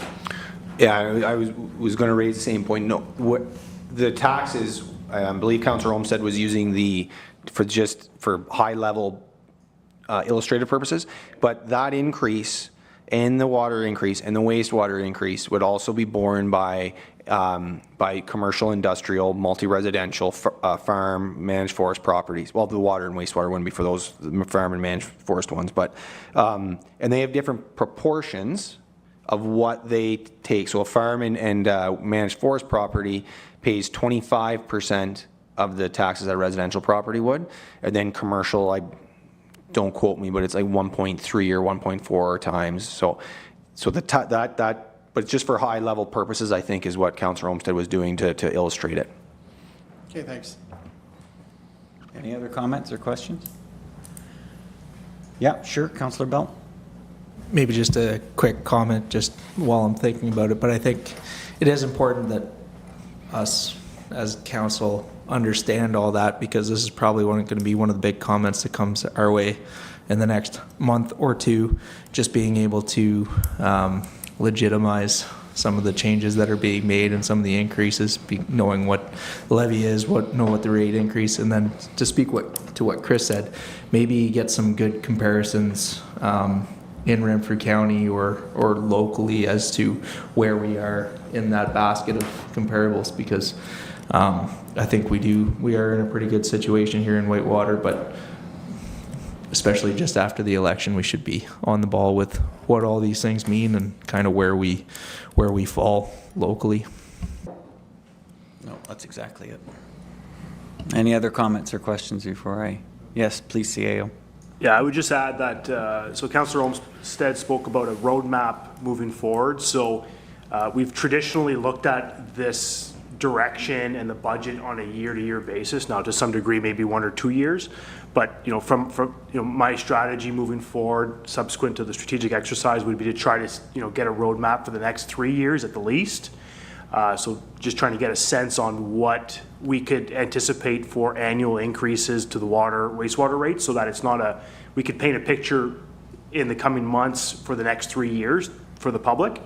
But certainly that's an exercise we have to do. So I just think the roadmap piece is extremely important for the residents, for the taxpayers, and certainly establishing that set standard, if you will, moving forward is extremely important. Certainly there are variables, and that's going to affect things, but developing that roadmap is extremely important, and that's kind of what I strive to do in the next number of months. Thanks. Thanks, AO. Now, I'll just offer some of my thoughts. The resolution or the motion before us is to basically give the treasurer and the rest of the staff direction on how to prepare for those budget meetings in January. And the example is he's offered to smooth out sanitary rate increases, so from 28% to 6%. This is your opportunity to say, no, I'd rather increase it to 28%. Or, no, I don't agree with that, plan for 0. So that's the opportunity tonight. We are not approving the budget tonight. We are giving the staff some idea of where we sit with this. So that's part of what you have to consider tonight. This is an eyes wide open. This is the first year we've had all of this thrown at us with this amount of detail, and now with this amount of understanding, just like Councillor Olmsted had said. So it's eyes wide open, especially for our 3 new and returning members. But we're not going to tax our way out of this problem, right? We all know that the community is suffering with as many of the price increases as we're going to suffer with. We're going to have to find ways to meet our obligations in a prioritized way. We're going to have to fight for grants and funding from other sources in the government to compensate for our rural situation, as an example. We can't do that unless we're informed and we understand this in some detail. So one of the things, and I talked to the Treasurer and Councillor Olmsted already, is that we need to come up with some common terminology where it's, it's a cost per household, or it's a cost per $100,000 of assessed value, but some kind of common stick where we can all picture it, right? If I've got a $150,000 house, what's the impact to me? If you've got a $2 million house, what's the impact to them? We need to be able to measure that, to be able to assess the decision that we're making. We also have to factor in that there's growth. So there's more people living in here this year than there were last year. There's more people paying taxes, which should help smooth those costs out more across all the users in that assessed value. So that's also a factor. So we might be talking about an increase, but it might actually factor no increase to the actual user in some cases. Okay. So the 2 areas I'm looking at, first is Councillor Moore. As the lead for Public Works, I'm going to ask that you really dig into the Watson report with hopefully the Manager of Public Works. Okay. We need to understand that waste and freshwater costs, especially given we just got a grant for $1.5 million, and that wasn't in the report. So we know we have a savings of $1.5 million in the future that we are going to get through the grant. How can that affect us? How can we use that to make it better for our ratepayers? I'm also curious, are there any other grants out there that we can plan to apply for and advocate to have access to? So I'm turning that over to you as lead. Good. Then I go to Councillor Olmsted. Besides already dishing everything onto you associated with finance, the forecasts, the comparators with the Treasurer, understanding our 4 different pots of money. And I know the presentation we had earlier had 2 pots of money, operating and capital. I'm going to ask that we consider it 4 pots just to make it easier for us. Operating, exclusive of salary and all associated costs. Salary. Capital reinvestment, where we're repairing the assets we have. And then new capital. And that should just make sure that we're putting, identifying those costs in those different pots.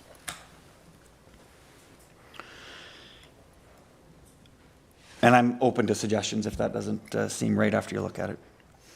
To the deputy mayor and the other councillors, you don't get off scot-free. Okay? You need to read the reports, and we're going to get access. There's more than just that report, but there's other reports on roads and this master plan for a recreation. We'll make sure that you have copies of those so you can peruse them over your 4-week break. You need to be very familiar with this, because in the time that the staff present this budget to us, there's not going to be time for you to flip through and try to read portions of those reports. You need to come with suggestions and input, right, to offer some advice to where we're going to go. And then, hopefully, when we get the public input, we'll be able to answer those questions and factor them in if necessary. Good. I'm going to turn back to the CAO, see if there's any comments or final comments based on what I've said. No, I think ultimately what Sean and I have kind of presented here is just the true cost to some degree to move into a more sustainable, financial balance, if you will. Certainly, we're not the only municipality in Ontario that are struggling, but we need to find ways to better position ourselves so that we become, sustainable within our current level of service or for our services. So I would just, I appreciate council's time and their commitment to this, and it's certainly not an easy decisions to make, but certainly the results of what we've presented here is also contributions to get projects done. So if we're contributing to the capital levy, that equates to projects and rehabilitation of our roads and all of our infrastructure. So, I mean, while it may be a higher increase, there should be results, and the KPI pieces, one should factor into the other. So the increase is there, but we should see results for it. Thanks so much. Good. The last comment I'll make is just the timing for those meetings, the budget-related meetings. I leave that to your discretion. You book us for as much time as you deem appropriate to make sure that we're reviewing this stuff effectively. And if that means we're here all day, we're at your disposal. Okay, we got to get this right. Good. Is there any final comments? Councillor Olmsted, yeah. Yeah, and sorry, not to really scare everybody, but I'm a huge believer in confidence before victory. We've got a tremendous council, lot of skill around the table here, and staff as well. We've got an extremely skilled staff. So I'm very confident that we're going to figure this out, and early next year we used to do this process in May, June of the current year we were in. And here we are sitting in December looking at next year and possibly 2024. So I'm very confident that we're going to get it figured out. Thank you. Thanks, Councillor Olmsted. Councillor Bell. Just because you brought it up, that 20, just so I'm clear, the 28% versus the 6.6%. I haven't read through the Watson report, and I haven't seen it. But they're suggesting a 28% increase. We're doing a 6.6% increase feathered over a number of different years. What was that? Was it supposed to be a 28% increase year one, and then that's what it was going to stay for years 2, 3, 4, 5? Or how is that kind of structured to come up with that number? It was supposed to be in year one, which would have been 2020, a 20% increase, which was the increase. And then year two, which is 2021, was to be 60%, but it was 30. And then in 2022, so they went 20, 65, and then it went 4, 3, 2, 2, 2, 2, 2. But it has gone 20, 30, then 5. So if we wanted to get into 2023 and match so that we could go 3, 2, 2, 2, 2, 2 down the road, we'd have to do 28% this year. So just to confirm, so that 28% increase, you're doing that over the next number of years when it should be 3, 2, 2, 2. So that 6, okay. So it basically would be 6.5, 6.1, 5.8, 5.5, 5.2, 4.9, and then 4.7. So it decreases because you're compounding, but yeah, basically we would be making up that 28% right now, or we make that up plus the remaining to make up over the course of the time. So was there a specific reason was it just because we've had 2 significant jumps over the last 2 years that we decided to do that over the next 7, or why did that decision get made that this year instead of doing the 28 we went with 6 higher rates for the next, or higher increases over the next 5 years, as opposed to just essentially ripping off the Band-Aid, doing the 28% and then going to the... So we haven't done this. It's not finalized to do 6.5. But I'm not the council of the day in 2021. 60% is a lot to handle, and I think that even 30% was significant. And I think the intent was to do 30 and then the rest smooth out over time. But it went 30 and then 5. And 5 was keeping with the 2022 increase, but it didn't factor in the missed increase or the shortfall from the 2021 increase. So really the options are rip the Band-Aid off and do 28% in 2023 and then get into your small increases, or smooth it out over the next 7 years. Good. Does that instigate any other comments? Good. So, staff, I'm very happy with what you've been able to present. I think it's going to be a great starting point from our budget review. I expect that once we dig in, we'll have some other options to explore and make good decisions as we go forward. So, with that being said, all in favor of this? Motion is passed.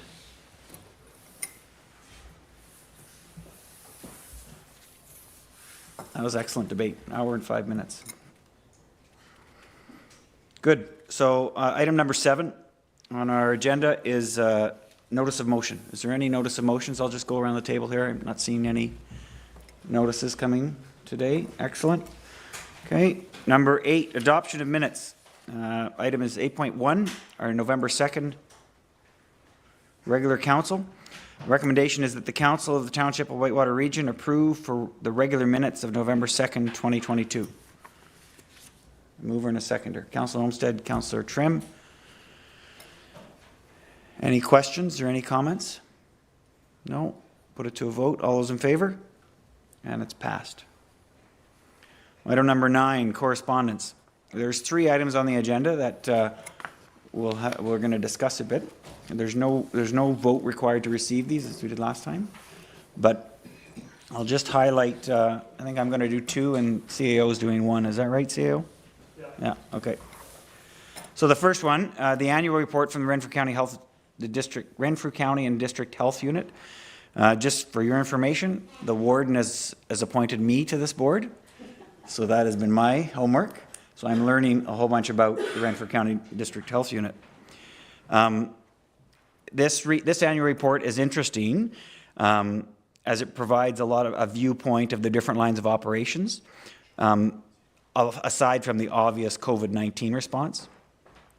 But you can see that they're also supporting our schools. There's dental services for our seniors as well as our youth. And I just make note of that for Councillor Trim. I'd like to see if we can get linked in with their dental services, just to make sure that we have that as an avenue for our senior support. Harm reduction program, healthy families and healthy babies program, the food investigations, which happens for a lot of our volunteers and their food-related fundraising events, rabies investigations, Lyme disease monitoring, and that is a factor. We've had a number of people in the community come down with Lyme disease. And then just the communications and staying up to date with the residents. So an annual report, it's a great picture for everybody to go through when you have a moment. Just note that a portion of the taxes that we collect from our residents are forwarded to this health unit via the county. We are paying for these services. I want to make sure that our residents have access and are aware of the services available to them. So I just ask staff to continue to make sure that the information that they put out, we can also then echo that to our residents. They're paying for it. Good. The second, is there any questions on 9.1? Any comments, discussion from council? Good. I'll move on. 9.2 is the food affordability. This again is a report that was put out by the Renfrew County District Health Unit. And I'll just highlight a couple points. As all the costs have been increasing, the most vulnerable members of our communities have less access to food. The numbers you see in the report, and we're talking about some very vulnerable community members.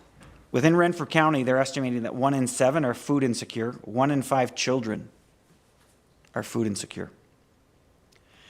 And it was stressed to us that it's really the health impacts of these kids going without good meals that are significant not only individually but as a whole, right? Society has to pay for the problems that are generated at the younger ages.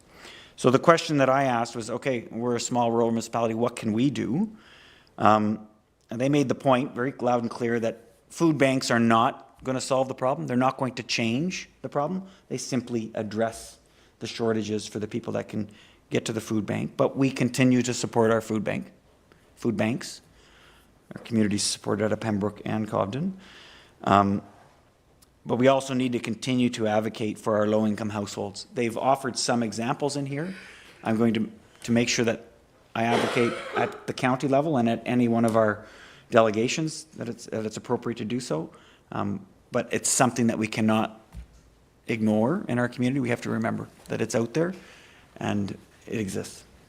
Any questions or comments on that one? Good. Third item is the More Homes Built Faster Act.